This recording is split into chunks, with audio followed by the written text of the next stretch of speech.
હતી કે જ્યાં કલોલના સાંતેજની દતાલી કેનાલમાં કાર ખાબકી. ઘટનામાં એક વ્યક્તિનું મોત થયું હોવાની પ્રાથમિક માહિતી મળી. કાર કઈ રીતે કેનાલમાં ખાબકી તે તપાસનો વિષય છે. સાંતેજ પોલીસે ઘટના સ્થળ પર પહોંચી તપાસ શરૂ કરી છે.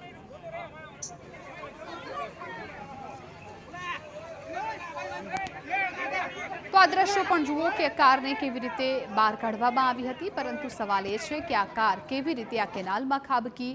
આ ઘટનામાં એક વ્યક્તિનું મોત થઈ ગયું હોવાની પ્રાથમિક માહિતી મળી રહી છે. કલોલના સાંતેજની દતાલી કેનાલમાં આ કાર છે ખાબકી ગઈ હતી અને ત્યારબાદ લોકો ત્યાં એકઠા થઈ ગયા. લોકોના ટોળા ભેગા થયા હતા.